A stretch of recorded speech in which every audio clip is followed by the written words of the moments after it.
रात के लगभग 9 बजे थे। गांव के बाहर बने छोटे से मिट्टी के घर में विवेक चुपचाप चारपाई पर बैठा था। उसकी नजर सामने रखे खाली अनाज के डिब्बे पर थी। घर में ऐसा सन्नाटा था कि मिट्टी के चूल्हे की बुझती राख की हल्की सी आवाज भी साफ सुनाई दे रही थी। तभी अंदर वाले कमरे से उसके पिता की खांसी गूंज उठी। विवेक तुरंत उठकर अंदर गया। उसके पिता चारपाई पर लेटे हुए थे। चेहरा पीला पड़ चुका था, सांसें तेज चल रही थी। विवेक उनके पास बैठ गया। बाबा, दवा का समय हो गया है, ये काढ़ा पी लीजिए, शायद थोड़ी राहत मिले। बेटा, अब इन काढ़ों से कुछ नहीं होगा। डॉक्टर ने साफ कहा था कि इलाज शहर में होगा और शहर जाने के लिए पैसे चाहिए। मैं कोशिश कर रहा हूं बाबा, कल जंगल से ज्यादा लकड़ियां काट कर लाऊंगा। शायद इस बार थोड़ा ज्यादा पैसा मिल जाए। झूठ मत बोल बेटा, मैं जानता हूं दिन रात मेहनत करने के बाद भी मुश्किल से 2 वक्त की रोटी जुटती है। काश तेरी मां आज जिंदा होती।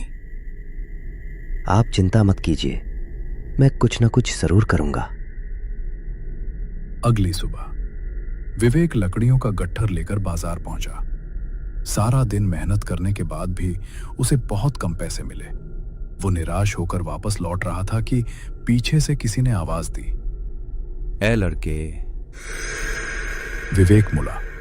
सड़क किनारे एक बूढ़ा साधु बैठा था। लंबी सफेद दाढ़ी, माथे पर भस्म और आंखें इतनी तेज कि जैसे सीधे मन के भीतर झांक रही हूं।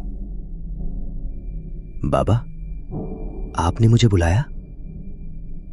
साधु ने बिना कुछ कहे उसे ऊपर से नीचे तक देखा, फिर बोले, तेरे चेहरे पर गरीबी नहीं दिख रही, तेरे चेहरे पर टूटा हुआ भाग्य दिख रहा है।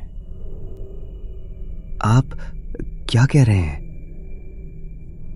तेरे पिता कई महीनों से बीमार हैं, घर में अनाज खत्म होने वाला है और तू पिछले 6 महीने से हर रात यही सोचकर सोता है कि अगली सुबह सब कैसे चलेगा। आपको ये सब कैसे पता? कुछ बातें पूछी नहीं जाती, दिखाई देती हैं। अगर आपको सच में इतना सब पता है तो मुझे ये भी बता दीजिए कि मेरी किस्मत कब बदलेगी। हर किस्मत बदल सकती है, लेकिन हर कीमत इंसान चुका नहीं पाता। अगर मेरे बाबा बच जाए, अगर मेरा घर फिर से बस जाए, तो मैं कोई भी कीमत चुकाने को तैयार हूं। ऐसी बातें जोश में नहीं बोलते बेटा, क्योंकि कभी कभी इंसान जिस कीमत की बात करता है वो कीमत उसकी जान से भी बड़ी होती है। मैंने जिंदगी में खोने के अलावा कुछ देखा ही नहीं। अब अगर पाने के लिए खतरा उठाना पड़े तो मैं पीछे नहीं हटूंगा। साधु कुछ देर तक उसे देखते रहे। अगर सच में तेरे अंदर इतना साहस है तो आज रात सूरज डूबने के बाद पुराने बरगद के पास आना। क्या वहां मुझे काम मिलेगा? उस रास्ते पर कदम रखने वाला इंसान पहले जैसा कभी नहीं रहता। मैं आऊंगा। साधु उठे और भीड़ में ऐसे गायब हो गए जैसे कभी वहां थे ही नहीं। विवेक देर शाम घर लौटा। उसके बाबा ने पूछा, आज कुछ बेच पाया? विवेक ने चुपचाप सिक्के उनके सामने रख दिए। बाबा ने सिक्के गिने। इतने पैसों से तो दवा भी नहीं आएगी। विवेक कुछ पल चुप रहा। बाबा, अगर किसी दिन आपको अचानक बहुत सारे पैसे मिल जाए तो क्या आप उन्हें स्वीकार करेंगे? ये कैसा सवाल है? बस ऐसे ही पूछ रहा था। बेटा, मेहनत से कमाया हुआ 1 रुपया बिना वजह मिले 100 रुपयों से ज्यादा कीमती होता है। दुनिया में कोई भी ताकत बिना कीमत लिए दौलत नहीं देती। अगर कोई कहे कि वह तुझे रातों रात अमीर बना देगा, तो समझ लेना वह तेरा भला नहीं चाहता। विवेक के मन में साधु की बातें गूंजने लगी, लेकिन उसी समय उसके पिता की तेज खांसी फिर शुरू हो गई। उसने उनकी हालत देखी और मन ही मन फैसला कर लिया, आज रात वो पुराने बरगद के पास जरूर जाएगा। उस रात गांव के मंदिर की घंटी ने आवाज दी। पूरा गांव धीरे धीरे अंधेरे में डूब चुका था। घर के बाहर कुत्तों के भौंकने की आवाजें भी अब बंद हो चुकी थीं। विवेक ने अपने पिता को सोते हुए देखा। उनकी सांसें अब भी भारी चल रही थीं। वो कुछ पल उनके पास बैठा रहा, फिर उनके पैरों को छूकर मन ही मन बोला, बाबा, मुझे नहीं पता मैं सही कर रहा हूं या गलत, लेकिन अगर मेरी इस एक कोशिश से आपकी जान बच सकती है तो मैं पीछे नहीं हटूंगा। उसने धीरे से दरवाजा खोला और बिना किसी आवाज के घर से बाहर निकल गया। रात पहले से कहीं ज्यादा ठंडी थी। आसमान में बादल छाए हुए थे। चांद बार बार बादलों के पीछे छिप रहा था। गांव की आखिरी गली पार करते ही उसे सामने वही पुराना बरगद दिखाई दिया। वो बरगद जिसके बारे में गांव वाले कहते थे कि सूरज डूबने के बाद उसके पास कोई नहीं जाता। विवेक ने गहरी सांस ली। मैं यहां डरने नहीं आया हूं, मैं अपने बाबा के लिए आया हूं। इतना कहकर वो आगे बढ़ गया। जैसे ही वो बरगद के पास पहुंचा, उसे वही बूढ़ा साधु दिखाई दिया। वो बरगद के नीचे शांत बैठा था। आंखें बंद थीं। ऐसा लग रहा था जैसे उसे पहले से पता हो कि विवेक आने वाला है। कुछ पल बाद साधु ने धीरे धीरे आंखें खोली। मुझे मालूम था तू आएगा। विवेक उनके सामने बैठ गया। बाबा, मैंने फैसला कर लिया है। चाहे जो भी हो, मैं अपनी किस्मत बदलना चाहता हूं। साधु ने कुछ देर तक उसकी आंखों में देखा, फिर बोले, फैसला करना आसान होता है बेटा, लेकिन फैसला निभाना सबसे कठिन काम होता है। मेरे पास खोने के लिए बचा ही क्या है? अगर मैं कुछ नहीं करूंगा तो मेरे बाबा ऐसे ही मर जाएंगे। अगर कोशिश करूंगा तो कम से कम उम्मीद तो होगी। उम्मीद इंसान को सबसे बड़ी ताकत भी देती है और सबसे बड़ी कमजोरी भी। इस जंगल में बहुत पुरानी शक्तियां हैं। उनमें से कुछ ऐसी हैं जो इंसानों की मदद नहीं करती, सिर्फ उनके मन की परीक्षा लेती हैं। याद रखना, अगर तेरे मन में लालच, अहंकार या छल आया तो वही चीज तेरी सबसे बड़ी दुश्मन बन जाएगी। मुझे सिर्फ अपने पिता का इलाज कराना है। मुझे किसी का बुरा नहीं चाहिए। हर इंसान शुरुआत में यही कहता है। साधु हल्का मुस्कुराए। फिर उन्होंने बरगद के पीछे फैले घने जंगल की तरफ इशारा किया। आज से तेरी परीक्षा शुरू होगी। क्या मुझे आज ही कुछ दिखाई देगा?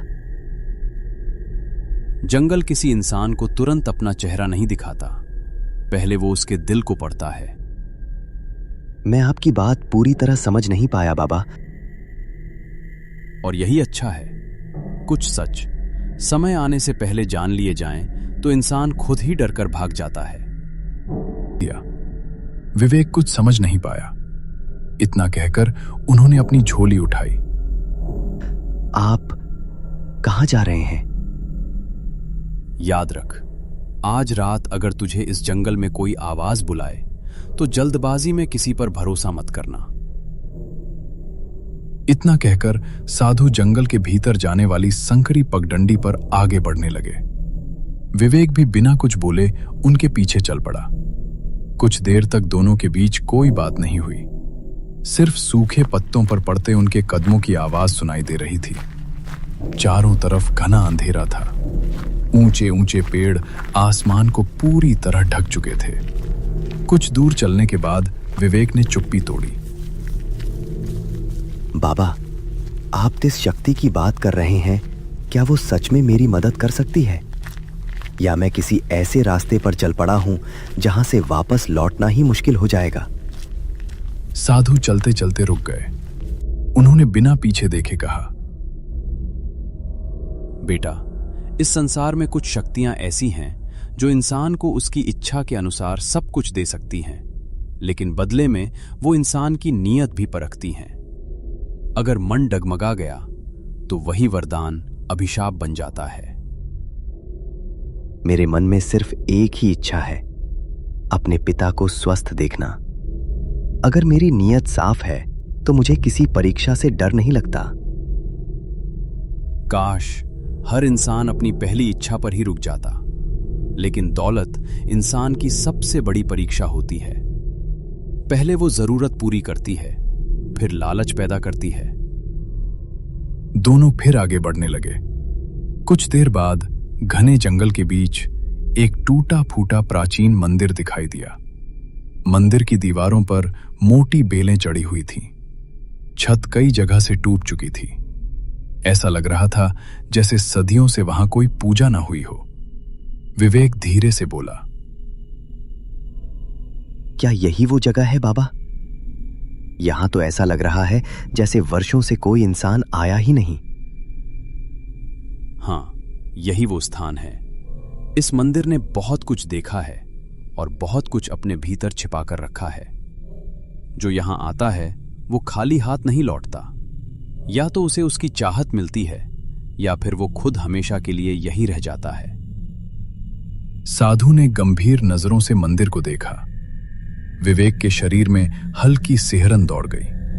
अचानक पूरे जंगल में पायल की बहुत मधुर आवाज गूंज उठी। विवेक ने तुरंत चारों तरफ देखा। बाबा, आपने सुना?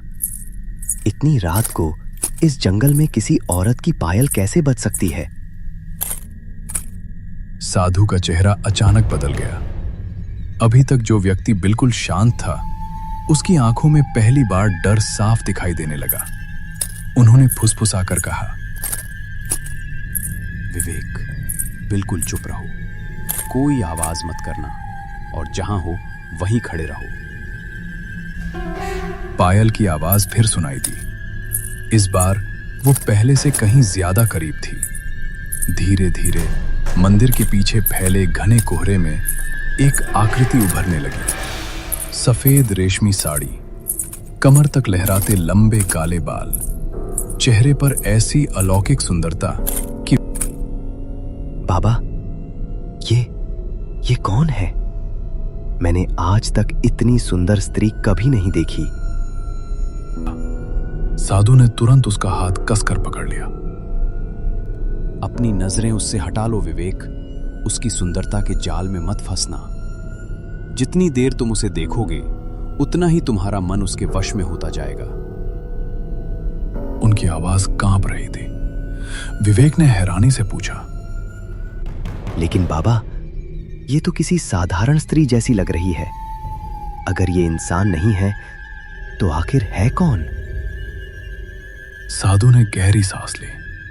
उनकी आंखें अब भी उस रहस्यमयी युवती पर टिकी थी।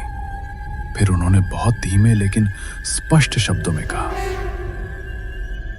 याद रखना विवेक, ये जितनी सुंदर दिखाई देती है उतनी ही खतरनाक है। अगर इसने तुम्हें चुन लिया तो तुम्हारी किस्मत बदल जाएगी, लेकिन तुम्हारी जिंदगी भी कभी पहले जैसी नहीं रहेगी। वो युवती दूर खड़ी हल्की मुस्कान के साथ सिर्फ विवेक को देख रही थी और उसकी पायल की आवाज एक बार फिर पूरे जंगल में गूंज उठी। दे